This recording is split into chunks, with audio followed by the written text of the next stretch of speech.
What is going on, everyone? Welcome into Big Time Football Talk. So I want to start with this. I've said this for a long time, and there's really no excuse why you shouldn't win football games at the University of Texas.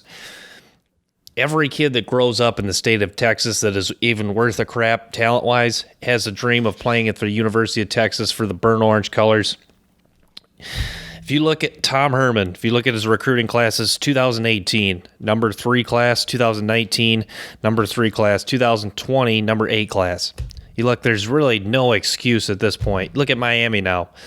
I looked at their last 3 recruiting classes were real good, especially the recruiting class you want to look is a couple years back, in my opinion, like 2018 for the Miami Hurricanes, because that was like, a top 1 in the country. Texas 2018, number 3 recruiting class. And, it's pretty obvious, like there's a serious problem with player development at Texas. And, Tom Herman, I've said it, he definitely should be on the hot seat right now. No question. There's really no excuses. The Texas Longhorns job comes with a lot of pressure. I get that. That comes, with the territory of coaching for the University of Texas. But there's just no excuse. You get top-notch talent, right in your backyard, the state of Texas. And, Herman just hasn't really put it together. They had that pretty good year a couple years ago. Ended up losing to Oklahoma in the Big 12 championship, and then beat Georgia in the Sugar Bowl. But I'm just tired of it. I've kind of just seen enough from Herman. I mean, year 4 is really that telling year. It's either you turn it around right now, or this is. I mean, I think there's people that are on both sides. I think there's probably a lot of people that, think it's done and, his chance of winning at Texas is over. But I think there's another half that, thinks if he turns this around, this could be like 2016 Penn State. If you remember Penn State that season, James Franklin started his tenure at Penn State 7-6 2 years in a row. And then that third year, Saquon Barkley, Trace McSorley and company, it really clicked after that loss to Michigan. They started 2-2, had that loss to Pitt rivalry game, which was a really tough loss, and then got blown out by Michigan. There was some grumblings about James Franklin, and they just started to roll. They won like 7 or 8 straight games. Ended up winning the Big Ten championship over a tough Wisconsin team. That was just an incredible turnaround by the Penn State Nittany Lions. And it led to a loss coming up just short against Sam Darnold and USC. But the point being is, sometimes a loss early on either refocus you and you get rolling, or if you're a team that's not really made of anything, you just end up falling apart and you end up having another poor season. But I don't know.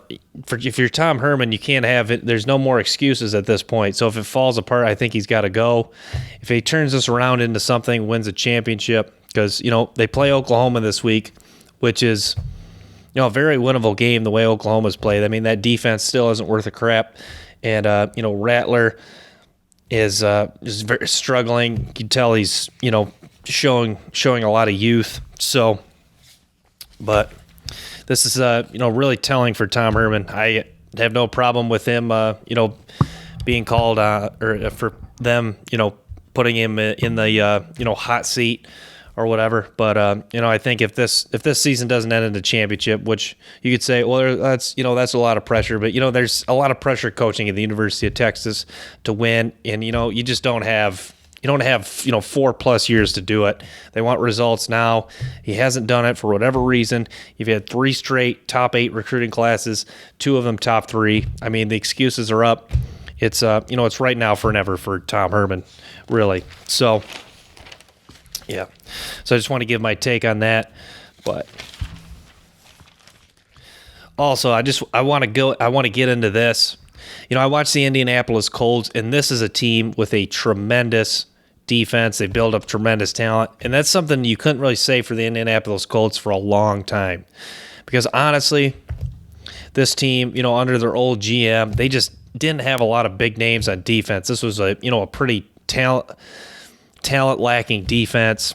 it was, there wasn't, even under Peyton Manning that year they won the Super Bowl, their defense was just never really good, never a lot of, great players on the defensive side of the ball. I mean, as how, the offense was a different story. Reggie Wayne, Marvin Harrison, that running back, I forget what his name was, but a pretty good offensive line, similar to, offensive line, really good, that's comparable to now. But now especially their offensive line is incredible. But I watched Phillip Rivers, and he just is really holding this team back. His arm strength is pretty much shot. He's throwing like some sort of a sidearm pass. He can't get the downfield passing game going. T.Y. Hilton is, not really been able to do what T.Y. does because they can't really stretch the field because, Rivers also has no mobility, so they can't, he doesn't have the time to throw it to T.Y. down the field. But it's just too bad because this is a Colts team with, if you put like Deshaun Watson on that team instead of Rivers, a guy that's, not as great, obviously, as Russell Wilson or Pat Mahomes, but is, pretty elite in his own right and has, some, not even just some mobility, has mobility. This Colts team would be, I think, a top 3 team in the league. I think the Super Bowl front runner. So, but Phillip Rivers, I think this year might be it for him because it is just looking bad. And, that I think he's just holding this team back from being a Super Bowl contender. I think this is a team that'll get bounced in the playoffs, and you'll be like, man, that's a true disappointment. Kind of like the Bears a couple years ago, led by Trubisky at quarterback when they had a star-studded defense that came up short with a double doinker. But so, I wanted to touch on the Bill O'Brien, no longer the Texans coach. And, for kind of like the Lions situation, I think most fans had seen enough of Bill O'Brien. I think they knew this team wasn't going to get over that 9-7 hump. And what's sad is, the Lions they're not even getting over the hump to get in the playoffs. And, Jim Caldwell, 9-7. And, Patricia after that made the comment that said we have a lot of work to do, and they're not even that part. But, Bill O'Brien, the Hopkins trade definitely hurts. I know that's what everyone talks about with, Bill O'Brien. But, it's too bad. I actually defended Bill O'Brien for a long time. He did a great job turning around a Penn State program that was really reeling after the sanctions. And, I thought he was a good offensive mind, but, the Texans just didn't have a lot of pieces, and he was, their GM, so he was responsible for, the way the roster is what it is. And instead of just, he can't really take control and take away his power as GM and stuff. So I think it was just a good move because you might as well just kind of hit the reset button and move on. And, but there's not like a lot of good draft capital for the Texans in the future. No first round pick next year for whoever comes in.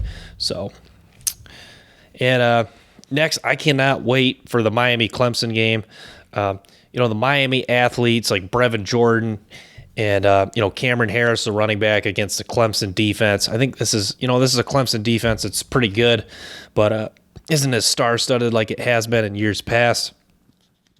So this is a big game for De'Aaron King's draft status, because if he balls out against Clemson, he's going to get murmurs as, hey, why isn't De'Aaron King in the discussion for, one of the top quarterback prospects? What differentiates him from, Lance and the kid from BYU, if he can, go out and shred a Clemson defense that, is, pretty good and, one of the more respected units every year. But I think the keys for Miami is getting pressure on Trevor Lawrence, and you want to take away Travis Etienne because, Clemson has Amari Rodgers, who's a very solid player, but, they don't have like a real like NFL elite receiver that's, going to really give your defensive back headaches.